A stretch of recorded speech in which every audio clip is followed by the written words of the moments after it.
Welcome back. Do you hear me?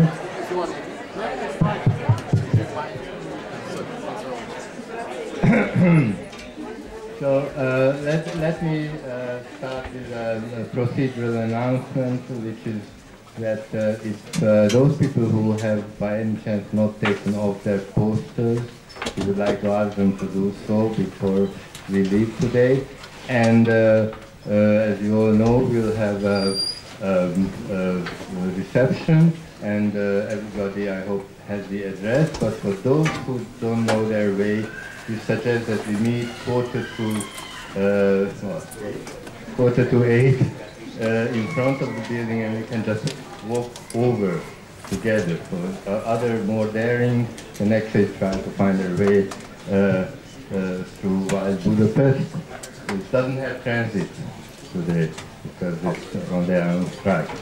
Now I think we are all back, and I'm privileged and happy to announce that the last talk today will be given by Sue, and she's going to speak about representations of causality and intentionality, and we are most happy to have her back here because she was here on a great summer school before, and well, I'll stop here. So I just want to add my thoughts to the chorus of congratulations to the CEU for having the sense to build this center, for the philosophy department to have the bravery to hire 2 developmental psychologists. Basically, Yuri and Gergo are 2 of the handful of psychologists I most admire in the world, and so I'm very, very honored that you asked me to be one of your speakers at this grand celebration. Okay, so that's my title, and just some throat-clearing preliminaries. It's a matter of logic if you accept a computational representational theory of mind, that the study of cognitive development must specify what the innate representational primitives are that are the input to any learning mechanism, must specify the adult state, and must specify some developmental mechanisms, learning mechanisms, maturational ones, that get you from A to B. That's just a matter of logic. But the question becomes then, as an empirical question, what are those innate primitives and what are those learning mechanisms like? And today I'm going to be talking about the innate primitives, not about the learning mechanisms, although I'm very concerned with that question as well. And obviously, there are innate perceptual representations, and many people think that that's all there are.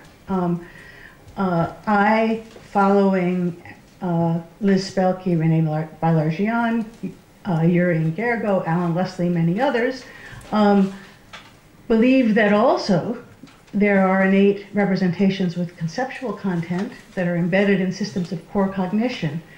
And it's important, this is again an empirical proposal, that there are systems of representation with the properties I'm about to tell you, but the core cognition, the hypothesis of core cognition is not identical to the proposition that there are innate conceptual representations. It's a very particular kind of representational system that's being suggested.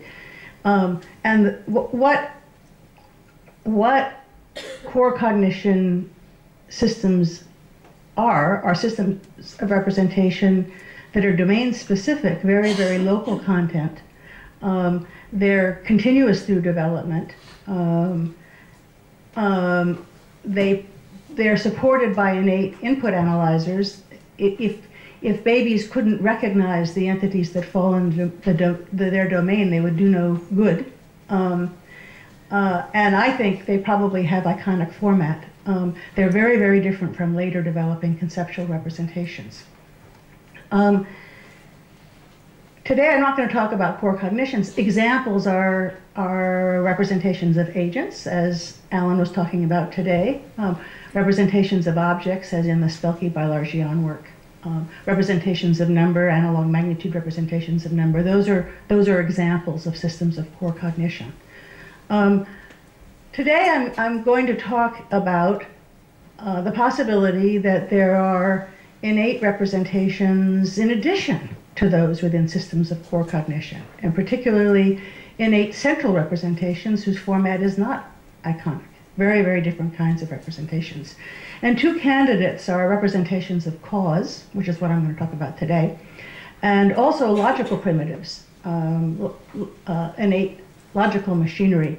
And here I just point out to you the research program of Luca Bonatti and Erno Teglas, who's here, on basically the innate, or at least early developing, logical machinery in infancy. This is they've opened up a brand new domain of research. It's very, very exciting. Today I'm going to talk about cause, where there has been a much longer tradition of work. Okay. One of my concerns is the relation between conceptual analyses of some particular concept, like number or cause, and the question of specifying its development. So if you take conceptual analyses of number in terms of something, for example, like Peano's axioms, nobody would think for a second that Peano's axioms are the innate primitives out of which number develops, right?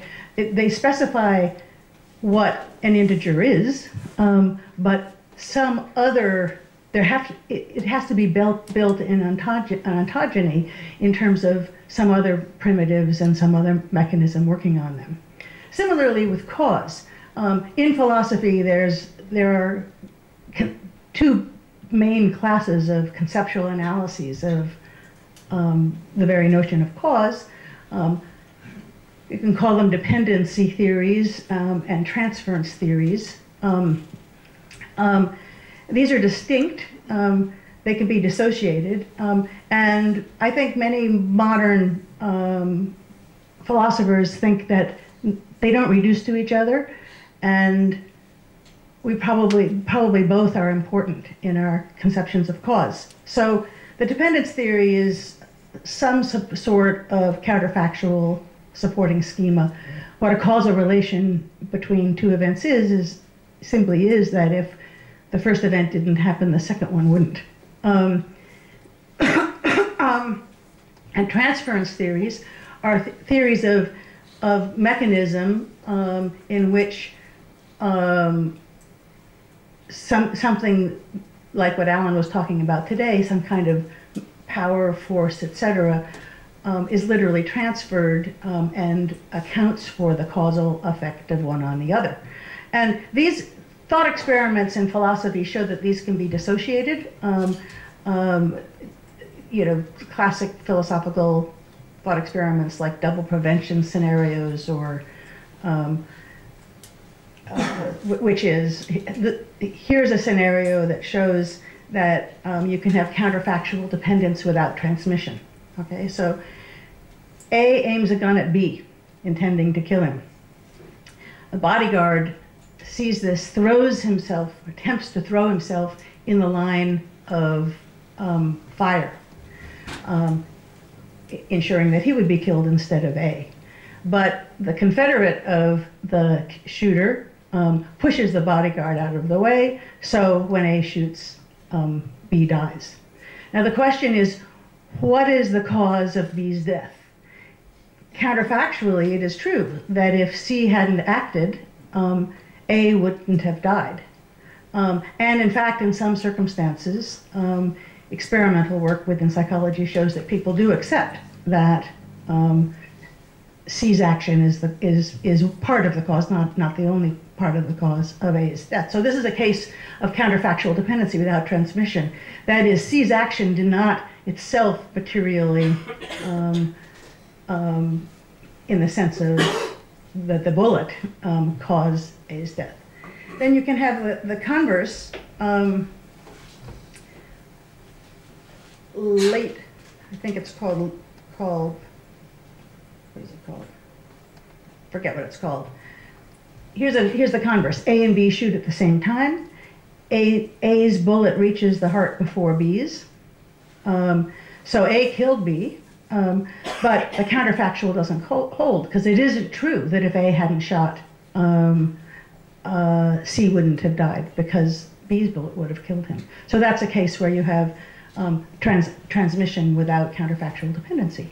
Okay, so many philosophers of science, like my colleagues at Harvard, both Peter Godfrey Smith and Ned Hall, argue that we have a complex concept of cause that integrates across both of these.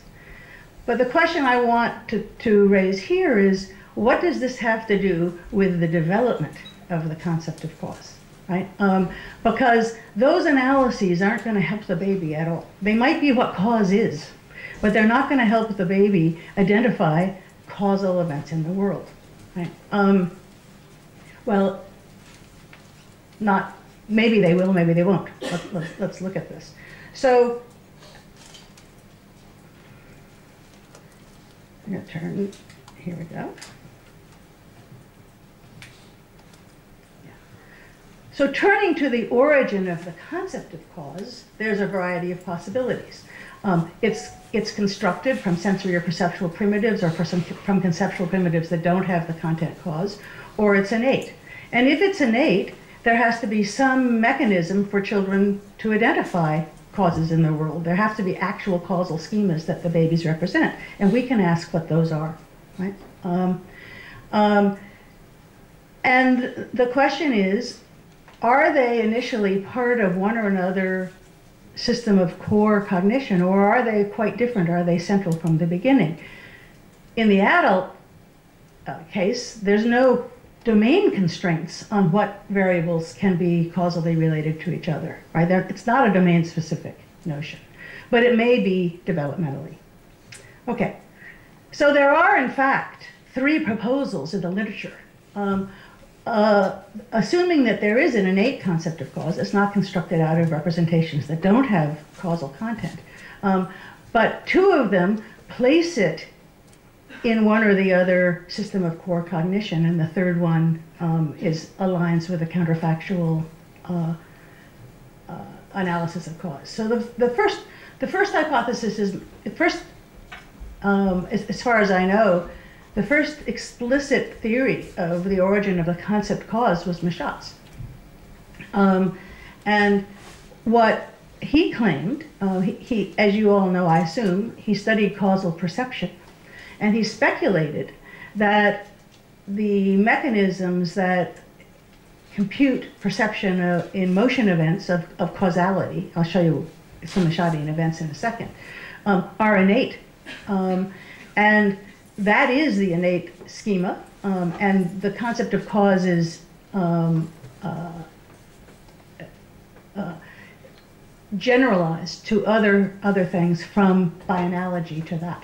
Right? So he claims it's a highly domain-specific notion, and it's part of core cognition of objects. It's the contact causality in Spelke's characterization of object representations. Okay. A second hypothesis, so that's of course very related to the mechanism view in the philosophical analysis. The second view is that there is a central domain general non-core knowledge mechanism of deriving causality from patterns of covariation, from patterns of statistical dependence. And so these are the mechanisms that are studied in the causal learning literature, including the Bayes-Netz literature, but also going back to Pat Chang or behaviorist literature like Dickinson. And this could indeed be innate, and it's not domain-specific, and it's not a system of core cognition. It would be central from the beginning. The third possibility, which has no antecedent in this philosophical analysis at all, is that the representation of cause is part of core cognition of agents. And so the schema here is an agent intervening on the world, affecting changes within.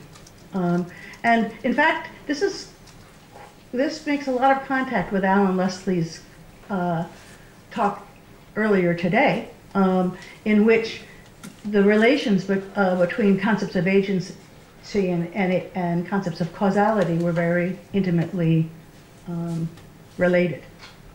And again, there are people who have claimed this. I have Peter White and Piaget in parentheses because they do think this is the first causal schema, but they don't think that it's innate. They think it's learned. Amanda Baran thought it was innate. But the idea is that representations of causality derive from the perception of effort and our own causal agency, and the perceptual input analyzers that innately identify agents and goals also identify causal interactions between agents and objects. If you have a goal, if you act on the world to achieve a goal, you always causally change some state in the world. I mean, this is why they're so related.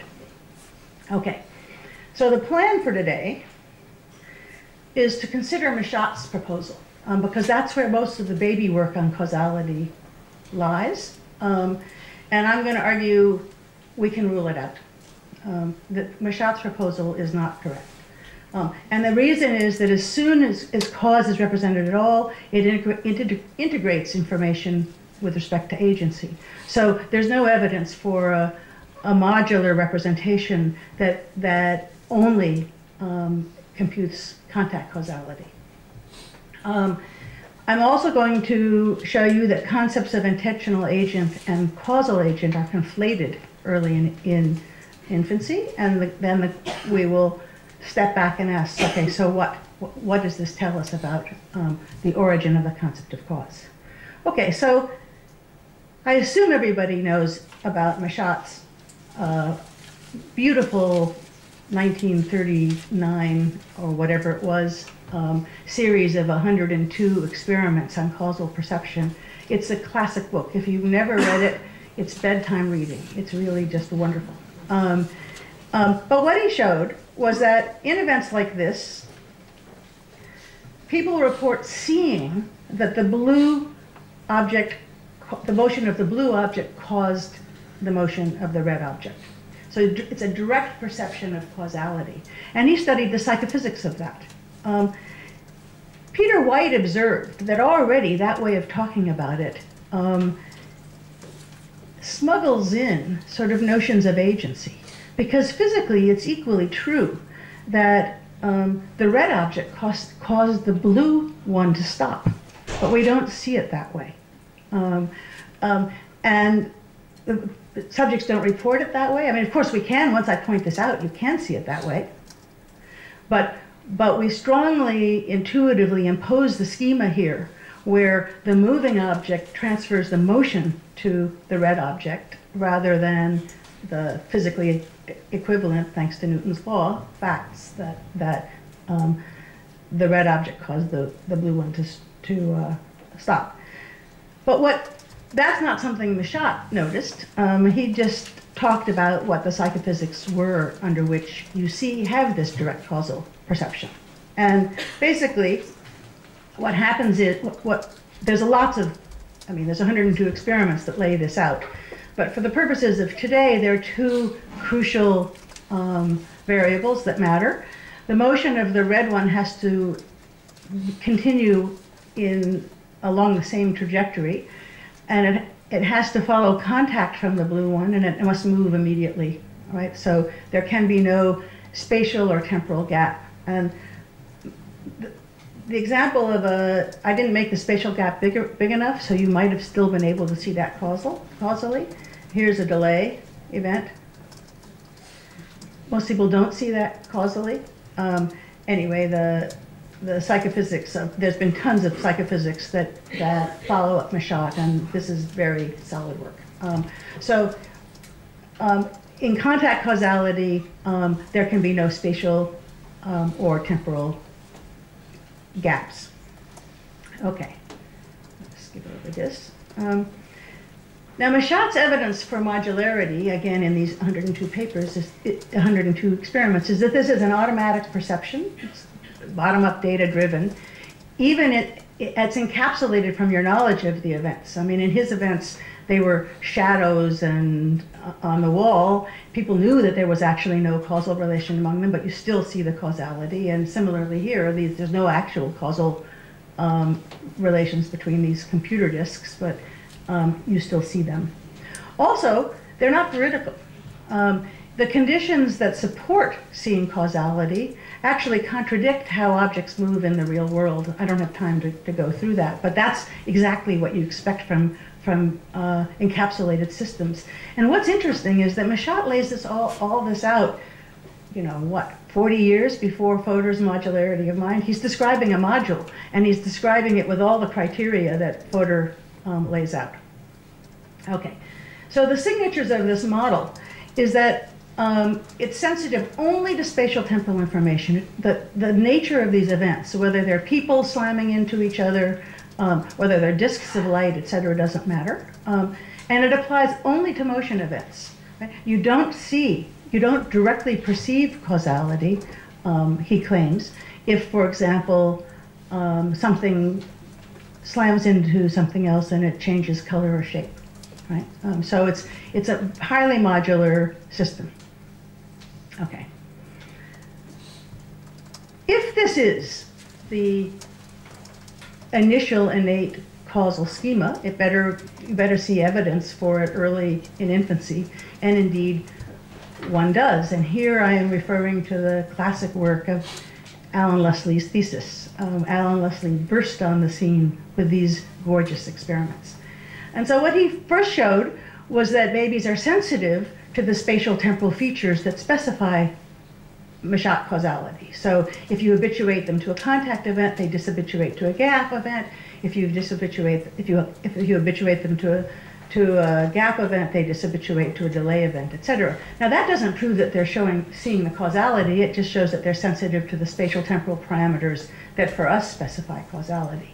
The hard problem is, how do you show that babies are making a causal analysis in these events? And that's a really hard problem, and many ingenious people tried to address it, starting with Alan. One later line of argument is due to Les Cohen, who showed that in these habituation-dishabituation events, the two non-causal events, the gap and the delay, are seen as equivalent to each other. You habituate to one non-causal event, you generalize habituation to the other, even though they're spatially temporally more different from each other than either is to the contact event. And you categorically distinguish that from the contact event, and that gap is causal, non-causal. Again, none of these are knockdown arguments, and in the end I'm going to provide you another kind of evidence that you really should be attributing causality to the baby. Alan's beautiful experiment, this is Leslie and Keeble, was the following. He habituated babies to a contact event, and after they were habituated, he showed them the reverse event. And the question is, did they notice that change? And the answer is yes, they dishabituate to the reverse event. Now again, that's not interesting by itself, because that second event is different in all kinds of ways. The ball's coming from the other direction, a different ball moves first, etc. So the key thing is to ask, what happens if you habituate them to a delay event and then reverse it?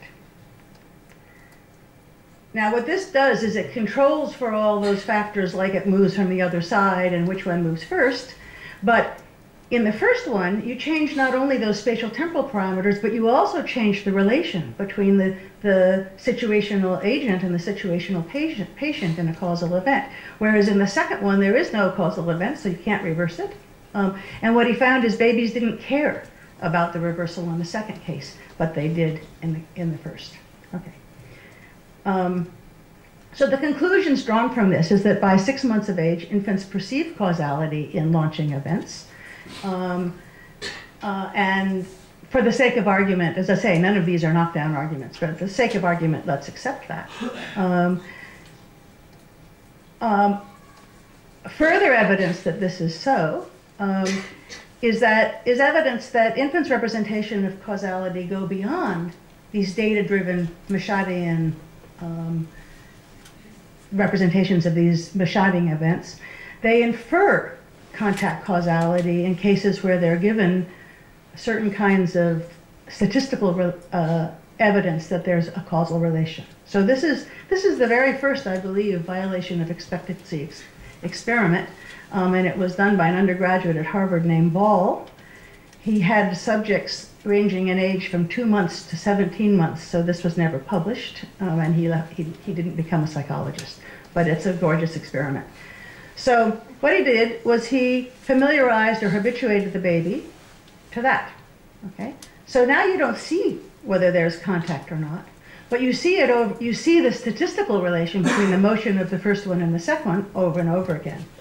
And the way he asked whether or not they made a causal analysis was he took the screen away and he showed them either a case where the ball came in, stopped short, and then the red one moved, or it hit it and it moved. And they generalized their habituation to the contact event, and they dishabituated to the gap event, suggesting that they had analyzed it causally from the statistical covariation event. I mean, this doesn't, well, let me, I'm not going to skip this because I'm running late. This is just a replication of Ball's experiment with a train and a block instead of 2 balls. And here's some actual data. This is truth in advertising from these looking time data. You see they're looking longer at the gap event than the contact event, but it's not a very huge effect at 7 months or 8 months. But many people have replicated it, often weekly like this. Okay, so this is going beyond the purely Michottean work, because it's not bottomed-up, data-driven perception of causality, but we're not going beyond the vocabulary of Michottean, the Michotte schema. Okay, so now what I've tried to show you is there is evidence that babies represent launching events causally in terms of the vocabulary of Michotte. But is it a modular system? Right? Does that exhaust the baby's causal representations at this age, which is what's required if it's the sole source of our causal representations? If that's true, then representations of the kind of entities involved in these events shouldn't make any difference at all in your perception of them, in the baby's perceptions of them. And what I'm now going to show you for the rest of the talk is that that's wildly false. That representations of the nature of the situational agents and patients in these events greatly affect how babies represent them. And if the variables that matter are causally relevant, then that gives us stronger evidence that the babies are indeed imposing cause in these situations. However, it argues against Michotte's proposal that launching causality is the sole source of causal representations. That's the dialectic here. Okay, so again, this work also follows from a classic experiment by Alan Leslie, in which he was studying entraining events, not launching events. An entraining event is one where you either continue to push it along or pull it up, pull it. Those also are seen as causal on Michotte's analysis. So are throwing events, a whole variety of motion events Michotte analyzed. And what Alan showed is that in entraining events, infants are sensitive to the contact relations between hands and the objects that are picked up, but not between sticks and objects that move in the same way. Right? So that's just sort of an observation way back there in the literature that nobody really ever picked up on. Okay, so there's one series of studies that shows that the dispositional status of the patient in the ball inferential paradigm matters. So if it's a person sticking out of the end of that screen and another person goes behind and this goes into motion, babies don't expect that first person to slam into the object in order for it to go into motion. They're not at all surprised if the first person stops short and then the second one starts to move. So this says, contrary to a modularity story, your representation of the kind of entities involved does matter in your representation. Similarly, Luo and Bailarjian showed if a patient is previously shown to be self-moving, babies are not surprised if when an object slams into it, it doesn't go. It has a source of, just as Alan was talking about today, it has a source of internal energy that can resist the motion of the first one. Okay, I'm going to talk in my experiments not about the role of the nature of the patient, but rather the role of the baby's representation of the nature of the candidate situational agent. And this also has a huge effect on babies' representations of these events. So these are experiments that I did with Rebecca Sachs when she was a postdoc in my lab. And so here I'll just give you two experiments and then say abstractly what these are about. So here's the first experiment. The baby is familiarized to two beanbags just lying still on the table. Then two screens are put up, and one beanbag comes flying out from one side, from behind one screen. The baby looks at it till they get bored. Then you take that beanbag away, and then another beanbag comes flying out. And the yellow one always comes from the left, and the red one always comes from the right, but the order is random. I mean, you can't predict which one's going to come next. But so what the baby simply sees is these beanbags flying out. The question is, does the baby infer a agent causing the motion of that? And if so, do they have constraints on what that agent can be? Well, here's a case where we don't ask them to infer the agent. We simply show them two candidate agents. So after they've been habituated to that, we take the screen down and we show them a hand behind one screen and a train behind the other, and we put the screen back up, and the question is, which side is that beanbag going to be coming flying out from?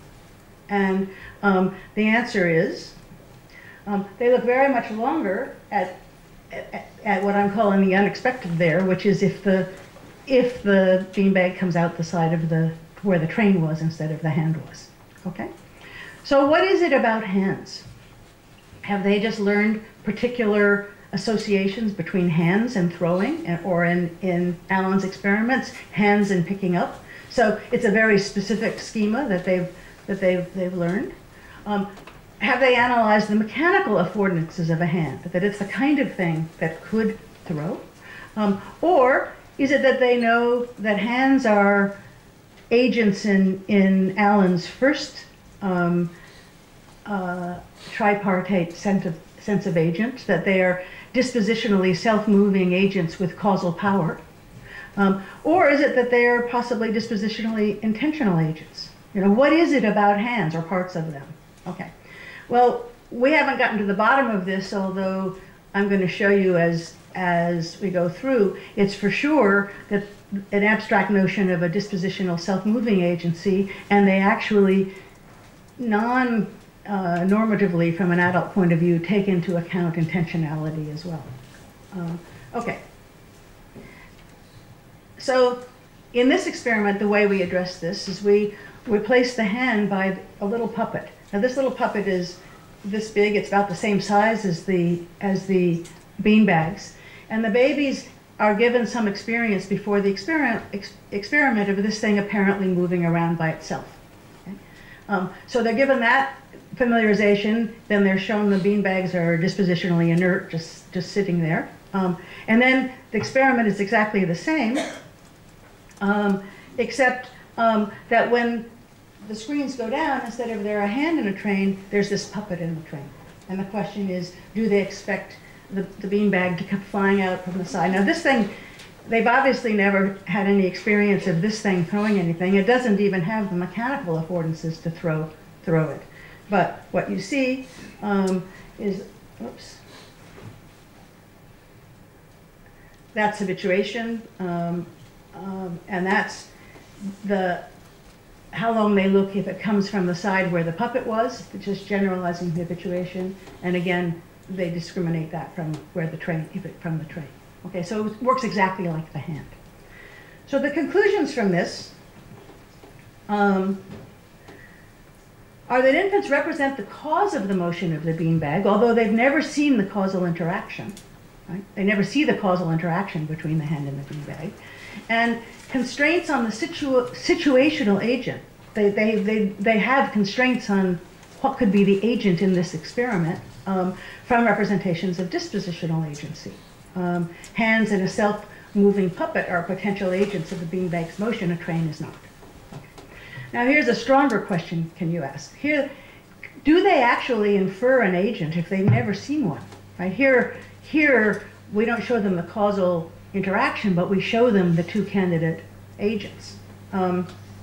So this is an experiment that was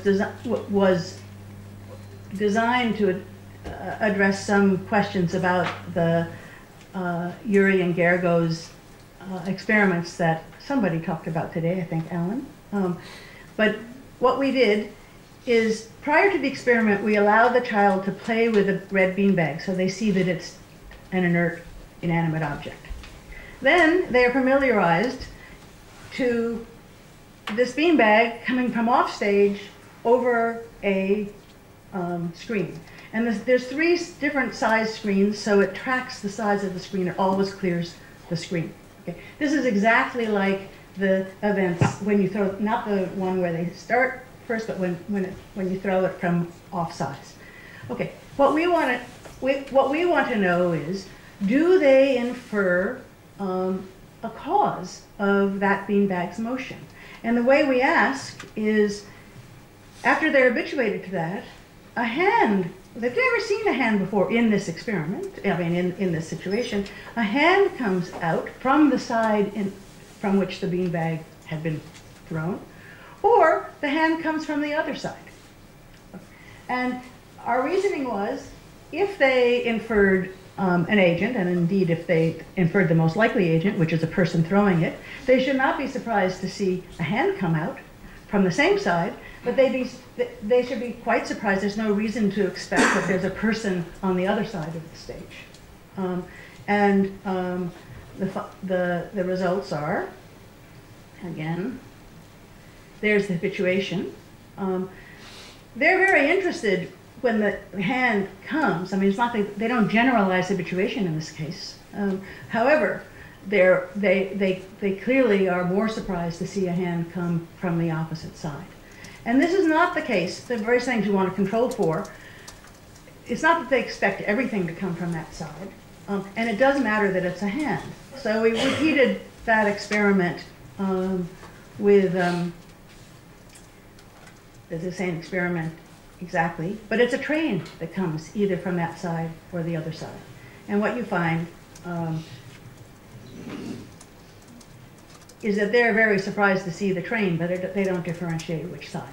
Right? So they don't take the train as a candidate cause of the motion of the beanbag. Okay, here they not only don't ever see the causal interaction, they don't ever see the agent. They infer the agent. Okay, and the agent has to be a hand rather than a train. Okay, does it matter that the figure is an inert object? You shouldn't infer a hand causing this thing to move if the entity itself is capable of self-generated motion. Then you don't have to explain what caused its motion. So now we return to the puppet. So we give the child, again, 20 seconds of evidence that this puppet can move by itself. And then we repeat the experiment, only it's the puppet that comes flying over the stage. And then, just as before, a hand comes out from either side. And I don't have the graph, I couldn't find it on my hard drive when I was putting these slides, but the results are totally clear. They do not differentiate the sides here, and their dishabituation to the hand is higher than in any other in the experiment. I mean, they just didn't expect a hand in this situation. They have a perfectly good account of the motion of this entity, namely it's itself, right? Okay, so the conclusions from this. Conclusion 1, infants distinguish Michottian expulsion events, that's this, from self-generated motion. They assume that a dispositionally inert object must have been launched or expulsed. This is an inference. And they infer an agent.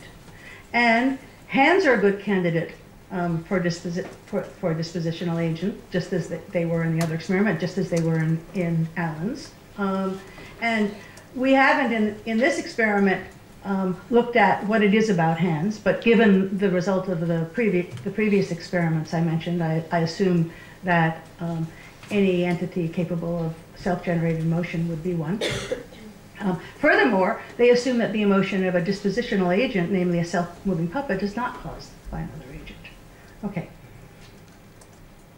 All right. These experiments, I didn't tell you the ages of them. Most of the ones I just showed you, the data I just showed you were from 10 and 12-month-olds, but we have the same results in another paradigm that I'm not going to, for interest of time, go through with 7-month-olds. This is very close to the first age that you see evidence of causal interpretation of Michottian launching at all. Okay, so basically, what this is saying is that the representations of mechanical causality in these experiments is not merely the output of a modular input analyzer. There's a very complex inferential machinery here that's being integrated.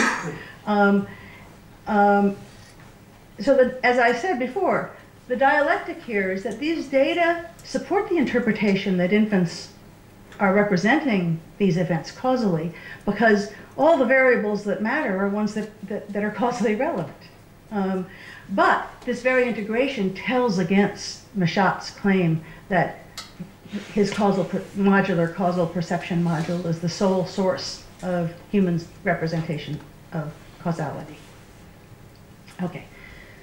I'm now going to turn to a second aspect of Michotte's hypothesis. Michotte's hypothesis, modularity hypothesis, had two parts. The only input that's supposed to matter is spatial-temporal relations among the events, and I've just shown you that's not true. But also, the only events that are supposed to be covered by it are motion events, not state changes. So this is now work with Paul Muntner. He has studied children, his first study, infants' representation of the causal,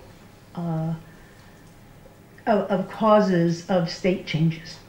And so what he used was the ball paradigm, where a train goes in, and after a while, there's a state change. And the state change could be a change in color and it plays a tune in one experiment. In the other experiment, the state change is the box breaks into 6 pieces.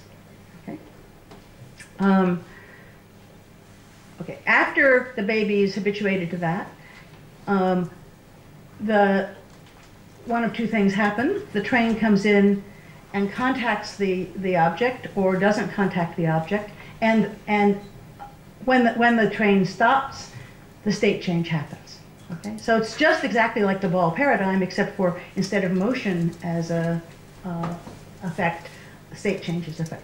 And the question is, do they look longer at the gap events as they should, if they infer this causally, and if they think that contact is a condition on causal state changes? And the answer is no. So here's the launching data that I showed you before. There's no hint of looking longer at the gap event than the contact. So this so far looks good for Michotte. It seems like causality is imposed on Michotte events, motion events, but not state changes. However, it may well be that they need more evidence for causality in a state change, maybe from the nature of the situational agent. I've just shown you in the previous experiments and in Alan's experiments that the nature of a situational agent affects what the likelihood that you make a causal analysis. So we simply repeated that experiment with a hand going behind the screen, and then the state change happened. Okay? And here's what happens. Now they look longer at the gap event. So that on the right is the data I just showed you with the train where they don't differentiate. Now when it's a hand preceding the state change, they look longer at the gap event. That's for the breaking box. That's for the color change music for both state events. Okay? These are 7 or 8 month old babies, I forget. Okay, so the conclusion is, the data are infants dishabituate to the non-contact event when the agent is a hand, but not when it's a train. Our conclusion was that the representation of the state change as causal in this ambiguous situation is influenced by the representation of the potential agent as a causal dispositional agent. Two things I want to note. This is showing us that the computation of causality from patterns of statistical covariation isn't enough, because those are identical in the train and the hand event, right? So they have equal evidence that the motion of one is followed by a state change in the other, as well as showing that it matters whether it's a hand or a train.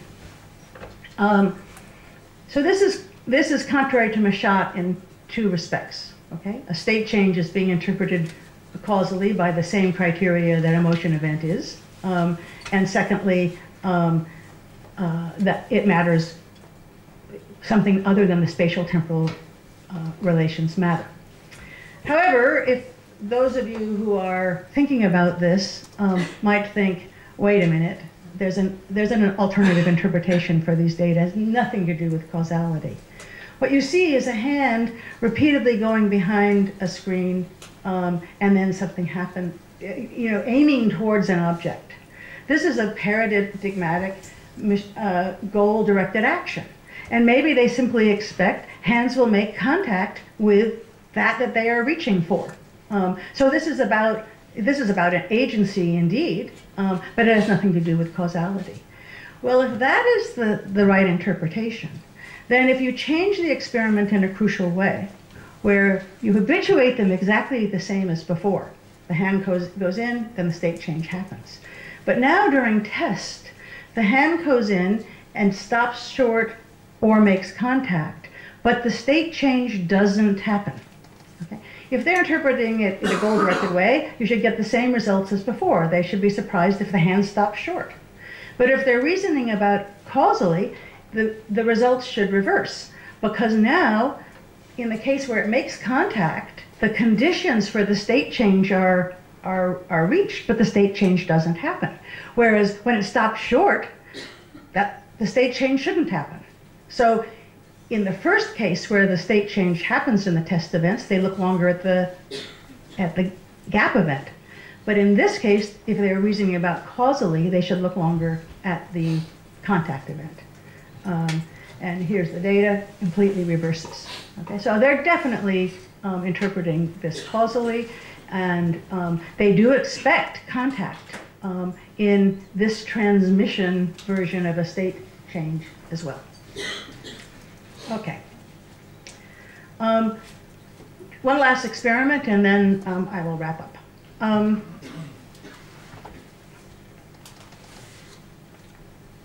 This is so far, I haven't shown you evidence for the importance of any kind of agency other than Alan's first tripartite letter.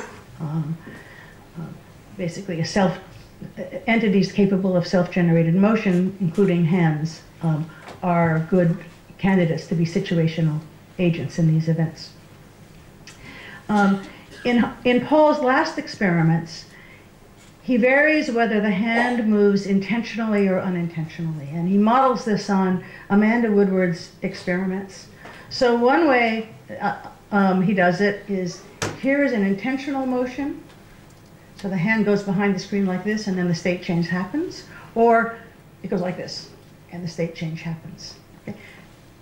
Normatively, for us adults, both of those are causes that we expect contact. He also has the hand go very deliberately like this, or he has the hand in a gold glove in a bright blue sleeve go directly like this. And importantly, Amanda showed that at this age, children don't treat that thing, because they don't know what it is, as a goal-directed agent. So he's looking at two variables that affect whether you attribute goals to a hand, asking whether those same variables affect whether you treat the hand as causing the motion, the state change. And what he finds is that they look longer at the gap event in both of the cases where Amanda finds they attribute goals, namely this deliberate motion and this deliberate motion when you can see it's a hand, and they utterly fail to, in both of the cases, this or the thing with the gold glove, where Amanda shows that babies of the same age don't attribute goals. So there's two, well, I'm going to skip that argument so I can get to the conclusions.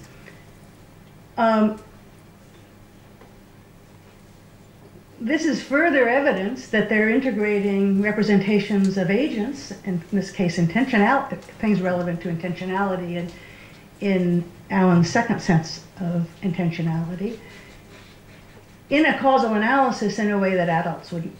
Okay, so this is a lack of differentiation between the two senses of agent. Okay.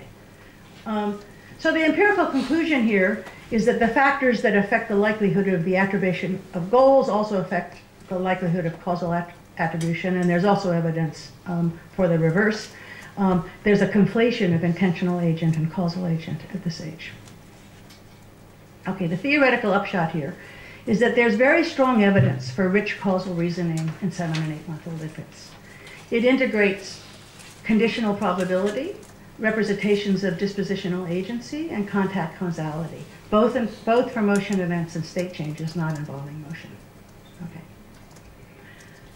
So now let's step back and say what are the implications for this about the possible roots of the human capacity to promiscuously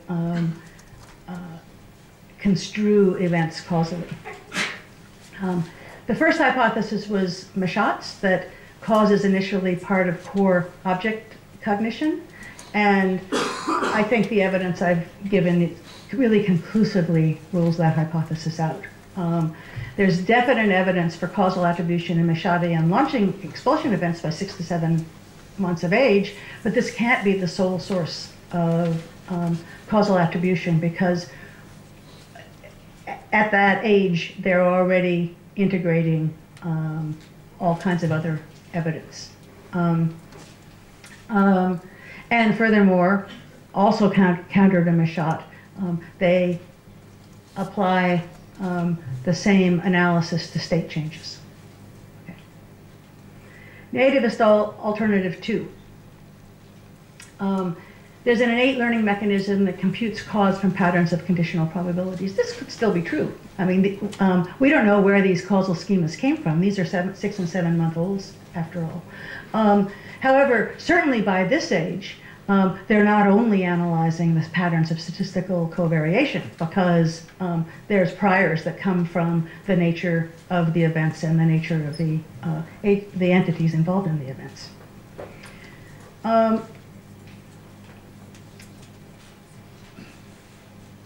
Okay, what about this third hypothesis, which had no precedent in the philosophical analysis of cause? This actually gets a lot of support in these experiments. The idea that cause might initially be part of core agent cognition. It's certainly true that causal representations are integrated with agent representations. That's what these experiments say. However, there's something logically wrong with this possibility, and that's given. Okay. Oh, I haven't. Okay, so causality may be part of a schema through which agents cause changes to the world in pursuit of goals. I think that's very likely to be true. But here's the but. How does the child know when their own actions or somebody else's actions have been causally efficacious? I can intend to lift this podium, and I can try to, and I can infert force, and I can feel the resistance, and nothing happens, right? I haven't caused anything. And in order for me to know whether I've caused something, I either have to have Michottian evidence or patterns of covariation evidence, right? So it's true that causal representations are integrated into agent representations, but you still have the problem of identifying when you have a causal relation and when you don't. So you're going to need something from one of the other sources of information. Okay. So what I've done so far is support claims for developmentally early representations of cause, and I've showed evidence for rich causal reasoning at least by 6 months, and I've shown it's central in the sense that it's integrating across different core systems. I haven't shown you that it's innate, right? These are 6 or 7 month olds. You can't get these results in children younger than maybe 5 months at the earliest. So that leaves all the time in the world for learning. Of course, one still needs a learning story. Now you just go back to if you don't think that these are innate, what could the innate primitives be, and what could the learning mechanism be that creates representations of cause for something that doesn't have them already. But we do have an absolutely gorgeous experiment, which I'm going to end with, from, if you don't know these experiments, by another treasure in Europe, the team of Volategara and Regolin, Italian people who do controlled rearing experiments on chicks. Basically, what they have shown is virtually all of the core cognition systems are innate in chicks. And here we know for sure it's innate, because we know exactly what experience they've had. So there's an experiment that they've done in press that's about this issue. So here's what they do. Oh, it's too big. Didn't come out. Oh, okay, well. They hatch chicks. The chicks are in a room, and the only thing that the chicks see is a screen on which either they see Michottian launching. So that you have two objects there. There's an A and a B. They differ only in color. And for one set of chicks, A goes into motion, hits B, B goes into motion, and stops. So the total amount of motion is the same. But A is a self-moving agent, and the motion of B can be explained by contact causality. Okay? So that's what they're imprinted to. Then after imprinting, they're given a choice. The real A and B are brought into the room, and the question is, which ones do they go huddle next to? And the answer is, they go huddle next to A, right? The one who is the self-moving agent, even though the total amount of motion that they've seen of the two is the same. Now you might think it was the first moving one. So they have a control where there's a gap experiment. It's the same thing. A comes, stops short, and then B moves. Okay, the total amount of motion is the same. And A moves first. And in this case, when they give them the choice, they don't care at all. Well, maybe it's the first moving one in the case where there's contact. So the third condition is exactly the same, except for you don't see whether it's self-generated motion or not. It's just coming from off stage already in motion, and it goes, and B goes off stage. So again, the motion is entirely symmetrical. And the motion of A is causing the motion of B, but it's completely ambiguous what kind of thing A is. And the results are that they prefer the agent only in the first case, not in the other two cases. Okay. So what this shows is that they must also be discounting the motion of B as caused by the motion of A. It's the Michottean causality schema, but it's integrated with representations of agency. Which one's more likely to be your mother, right? The self-moving one who causes the motion of the second. And this is the only experience of the world the animals have. There's no way they could have learned that schema by any abstraction from causal events that they've had plenty of statistical evidence about. Okay, so I will end here. What's our innate, what's the source of the human concepts of cause? Is it part of core object recognition? Well, not solely, right? Is it part of core agent? Not solely, right, for the logical reason that I said. Is it a system from which causality is computed from conditional probability? Well, maybe in the human case, but why would that be so in the human case and not in chicks, right? The point is the chicks data says that there is an innate schema that already integrates agent representations and causal representations. So must we decide between the three? I mean, causal representations are so important to us humans.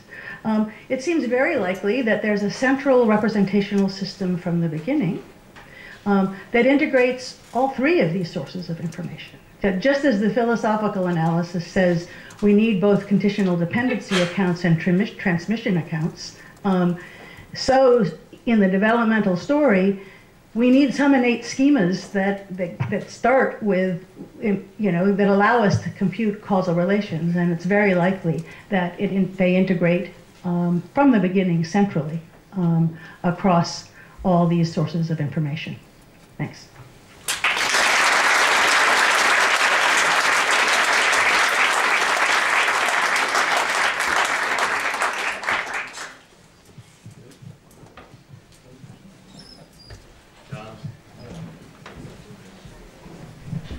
It seems to me you also have possibly some evidence of a commitment to simplicity or single cause in the case of the animate object that was thrown out and lensed.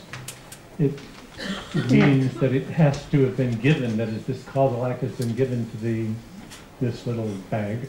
And of course, it could have been the hand. The hand could have, I mean, after all, Right. somebody could throw me across the stage. That's right. And, Yeah. and so it's interesting, it seems to me. There's Yeah. enough variation in those data That's right. to choose what's happened here. But it seemed that another part of this question is how much are they committed to single causes? Yeah, right. That's interesting. I mean, right. I agree that that's possible, and it seems to be an experimental. I mean, clearly that they wouldn't. I don't think they would have any trouble if you gave them evidence that if you actually showed somebody throwing that puppet, then they would accept, just as you would if you saw somebody throw me across the stage, that's the explanation of my motion in that case. But still, you would still have unambiguous in that case what the correct causal analysis is. Yeah, that's interesting.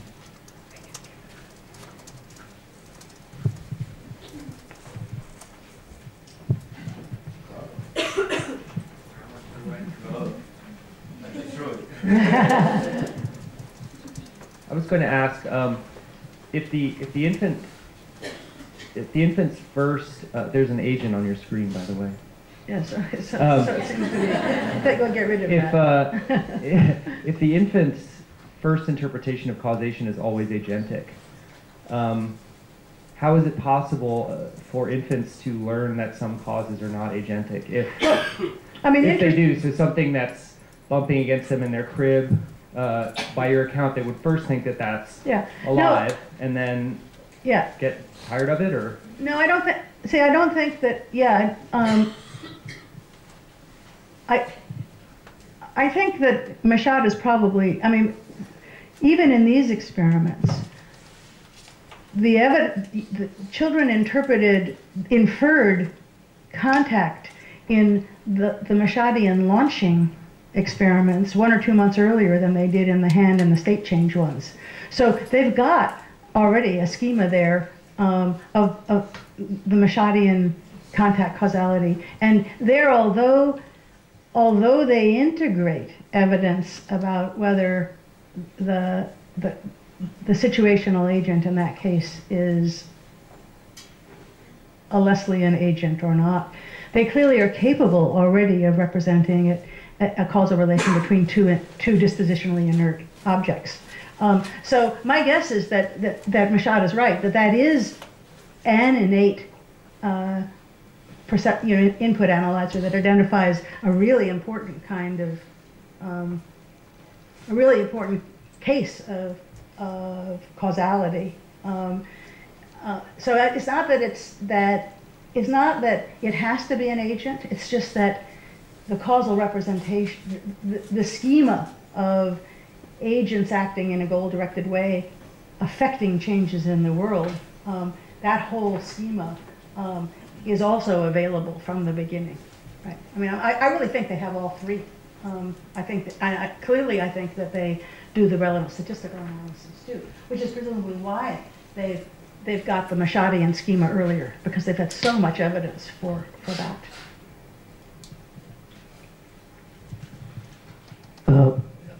So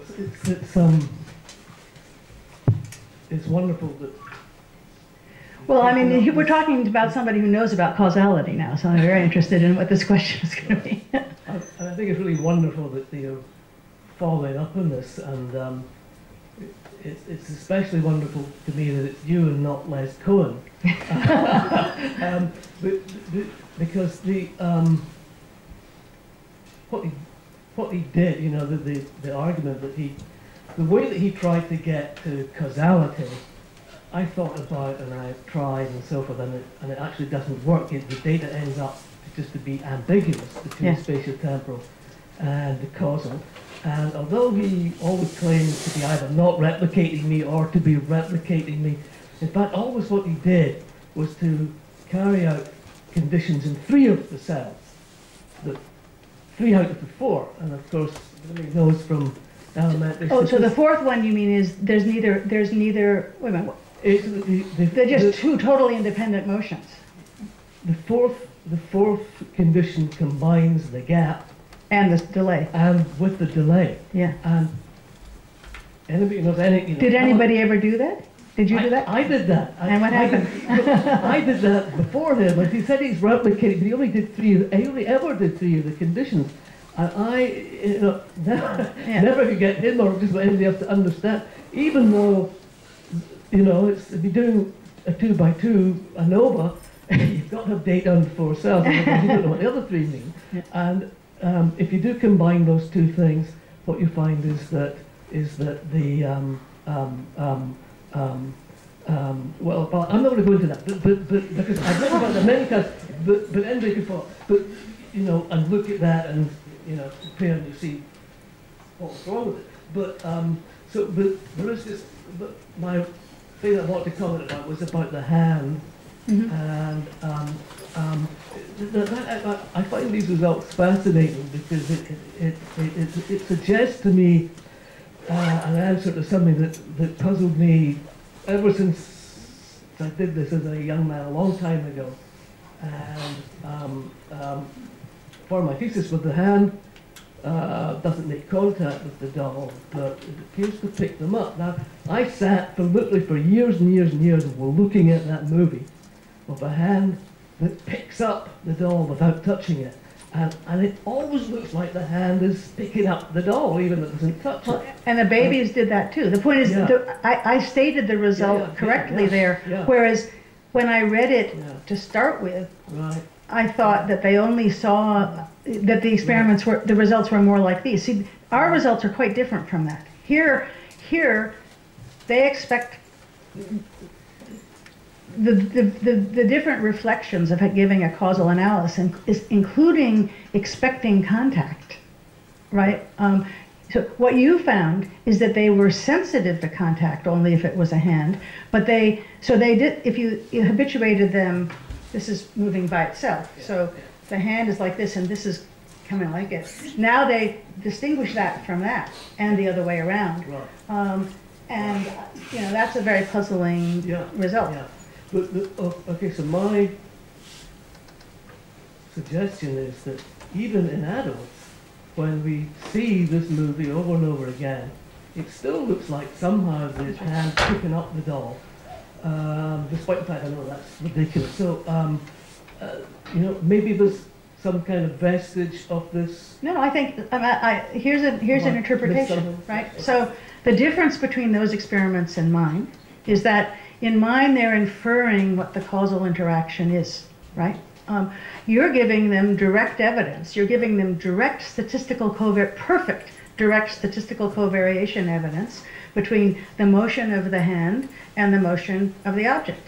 Now, that's one source of evidence for a causal representation. But again, it's ambiguous. So the fact that it has to be a hand and not a stick is exactly parallel to the fact that the findings here about the difference between a train and the hand and the state change. They need more evidence in that case because that's a bizarre event. So they accept it for a hand. They accept the covariation evidence that this is a causal relation as well.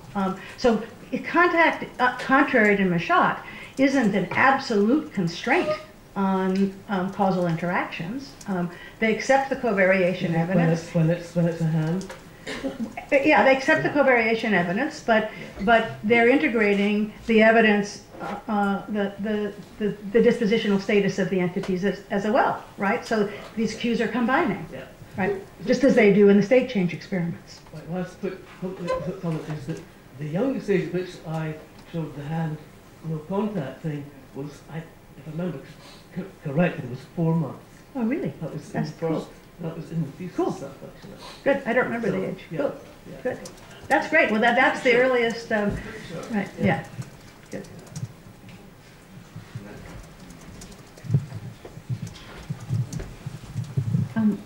Susan, like you, I really admired the chick work from the Italian group, but I wasn't sure why you mentioned it. It seemed to me you might be saying, and I may have misinterpreted you, but if chicks have it, then humans must. No, not at all. The evidence, it's an existence proof that these representations can be innate. All right, so look, the dialectic is, when you show, in all of this is true of all of the core cognition systems, you see evidence that for representations with some rich content, in the case of objects, by 2 months of age. In the case of agents, by usually 4 or 5 months of age. Case of these causal ones, it's 6, 7, although maybe there's a 4-month result. Okay. The first thing is to be sure that you've got the content of the representations right, and the way you do that is to look at what variables play a role in establishing them, what the perceptual analyzers are analyzing in the world, and what the inferential role is. What inferences the child makes, and is it an integrated package? And the answer is yes in all these cases. But it's 2 months or 4 months or 5 months, so why think it's innate, right? And so you need an extra argument for it to be innate. And so in the book I just published, I make 4 arguments that convince me that in all of those cases it is. It isn't going to always be, but in all those cases it is. One is that the rich inferential machinery comes in as a piece. Right? If it's not innate, it has to be being built up by some kind of statistical learning over some primitives that don't have that content, and you wouldn't expect that when you get one piece of it, you get all of it. But that's the pattern. A second is simply learnability considerations. If you think it isn't innate, you have to say what the innate perceptual primitives are and how you could get object or agent or cause out of them. That's a very good argument, right? And the third is I forget what the third was, but the fourth is, there was a third. The fourth is that this these controlled rearing experiments in other animals, there's monkey ones and chick ones. The chick ones are the most surprising ones. Provide an existence proof that such representations can be innate. Doesn't prove that they are in humans, but given the conservativeness of both genetic and representational devices, it's certainly. But at any rate, it's just an existence proof that it could be. You could turn it on its head and say that in evolutionary terms, the human is the most flexible of the learning devices, and therefore it might be exactly the opposite. Except for a flexible learning, a powerful learning device. I think there's no a priori argument one way or the other, because you need constraints on learning to be a powerful learning device, and these are likely to be. In the end, it comes down to an empirical question. And there are neonate studies. That's why one likes the neonate studies from your group, or the neonate studies showing cross-modal analog magnitude representations in babies, and so on. Right? Ultimately, that's what you want. But the best we have now are the 3 of the 4 arguments that I could just remember.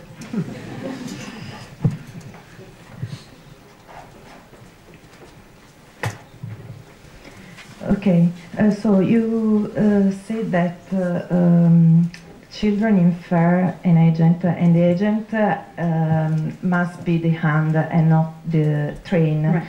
And I'm wondering, and then you say that the causality comes from an array of components. Mm-hmm. I'm wondering what the role of biological motion and intentionality actually is, because for instance children are very likely to have experienced hands throwing objects. That's what they mainly do for the most of the time, whereas they have never seen a train, or if yes, it's very unlikely that the train was throwing objects. So maybe if they are familiarized with a mechanical device that can perform this throwing action, maybe they wouldn't get surprised that. So maybe it's just a matter of experience. Well,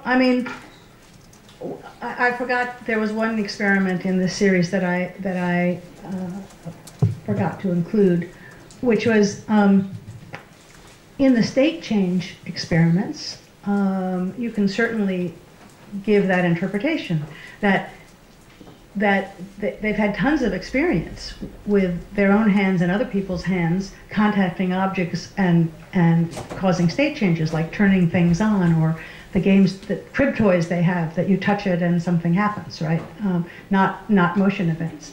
And as you said, they've had no experience, presumably, of trains doing that. So we showed that it actually is, that they, without, at exactly the same age, they accept the hand.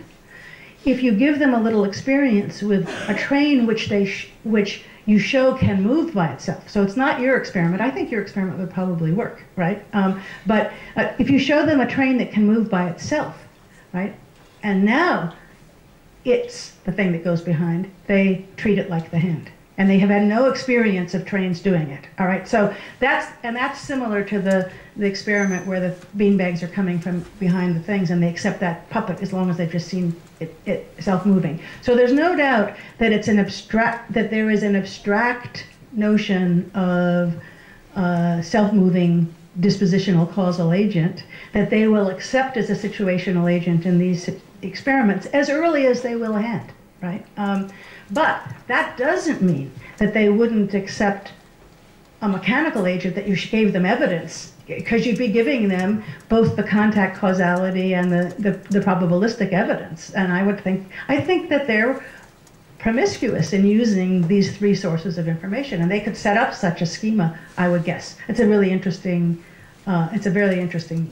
idea. I think I'll do it. A very interesting question, actually. Yeah. I think we're done. causality and contact. We have so many, remote control devices. Do you think that a baby would be surprised or not take as a causal connection if he has some kind, something which is very simple to press and then some light in a remote place? Well, I think that if you gave them the relevant statistical information, and probably it would, I think it probably would matter that the change happens immediately. Yes. I mean, so obviously if you're having to compute the relations between an event now and something in the other room 2 seconds, 2 minutes later, even though it always happens, the babies aren't going to pick up on it. So that's sort of the interpretation that we came to in Alan's experiments, where they do seem to represent the relation between the hand and something moving contingently with it when there's no contact.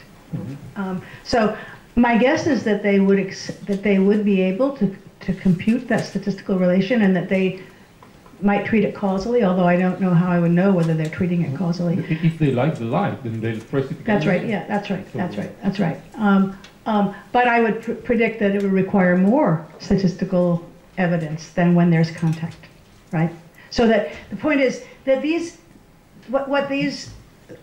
what being integrated within agents, or with what contact is doing, is acting on a prior in the statistical analyses that the child is doing. That's what I would suspect. So there are two things here. I mean, the probabilities or correlations, yeah, and a different way of getting to causes by contact. But, contact, and also that the candidate cause is the kind of thing that's a dispositional agent. Both of those act as very powerful priors on giving a causal analysis. I don't know that we don't have those experiments showing that they would accept action at a distance in a state change. I guess my guess is the same as yours, that they would. They don't, I mean, there's a toy that's supposed to teach your child causality. And somebody sent this to me, and it's a Wii for babies. So the baby has this thing that they can manipulate, and things happen on the TV, right? And it's for older babies, it's toddlers, but they're fascinated by it. Presumably it's because they actually do understand the causal relation. And there's a variety of things you can do that cause different things on on TV, and they must be picking up on, because they do repeat it. They figure out how each thing works, and they get bored with it, and they do another one just like any other toy, and I think they are. So yes, I think they would accept that. But these are older babies. Well, it's a constraint in these cases, right? Well, these state changes aren't. I mean,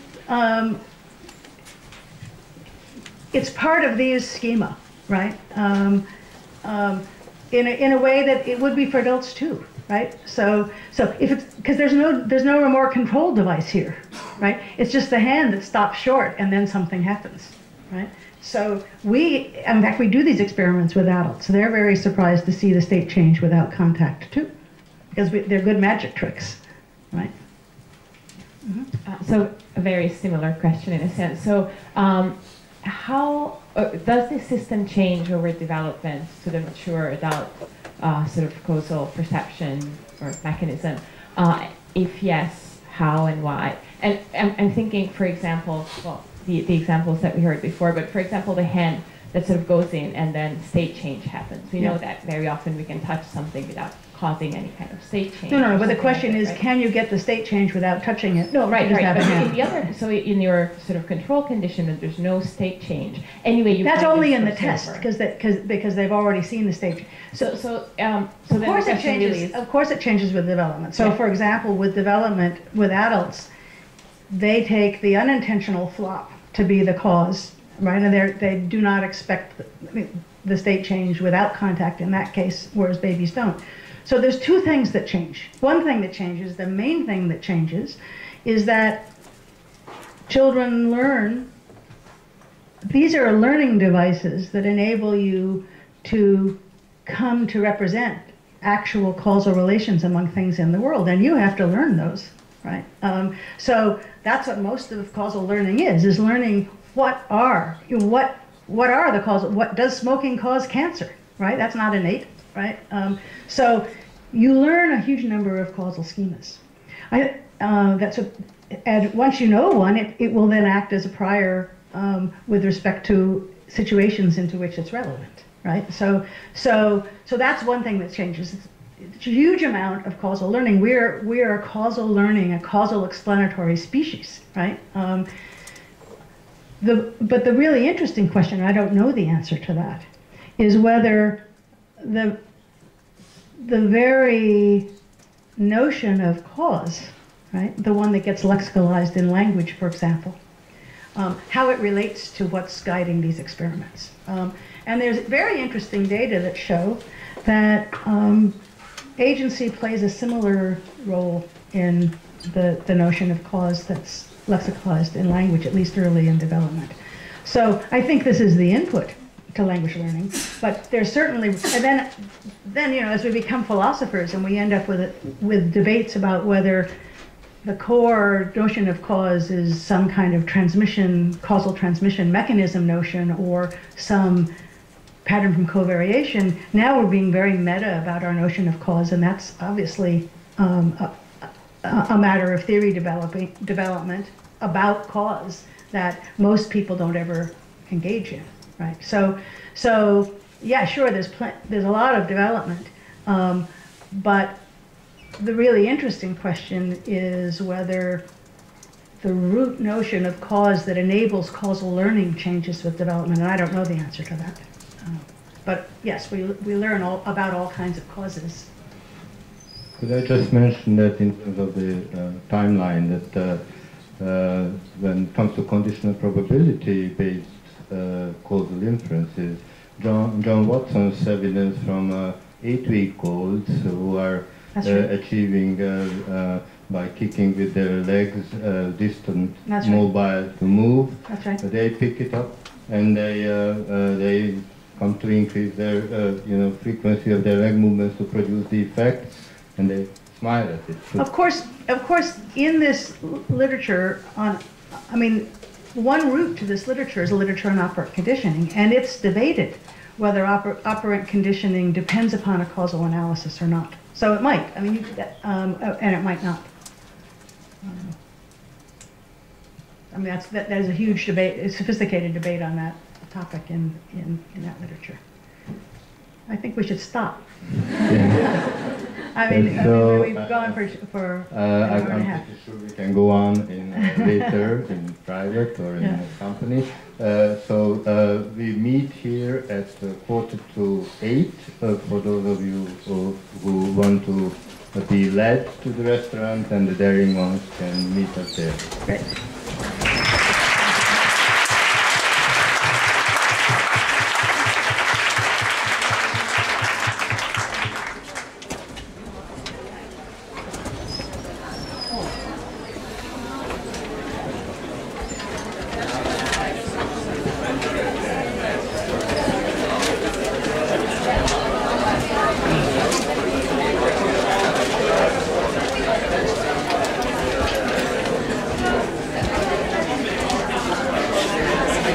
Pont sikerült elérnem egy olyan pontra, amikor tudok küldeni zsapaszkára. Aztán mit jutott, hogy nyomja? Tessék, én is lesz. Igazából az egész szakmenetet neki kellett volna megírni, de... De. Sőt, ez igazából a végén egy csomó levezetést én csináltam meg itt az községben. Muszáj volt felgyorsítani a dolgokat. Nem mondom, hogy nekem aztán, de nem akarok panaszkodni.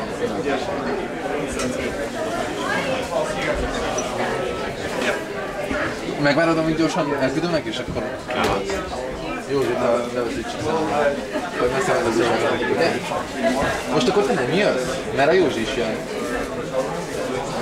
Gyorsan beszélj egy szervezővel, szerintem. Jó, móka kaszatos. The more the merrier. Na jó. Akkor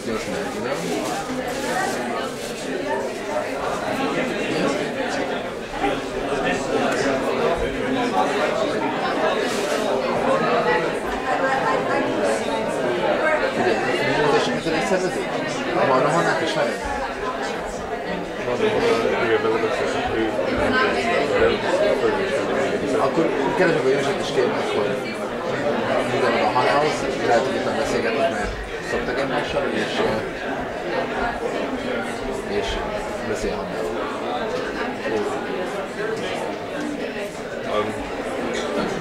Mindenkit ennek mellett kell szerezem készpénzben annyi vas nincs arra. De én akkor én adok neked. Itt van, ebből fizest.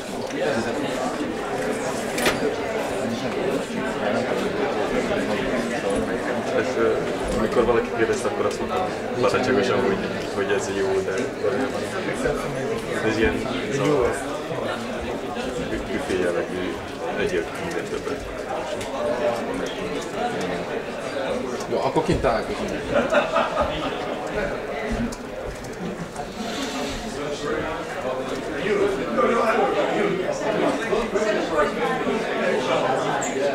Hello.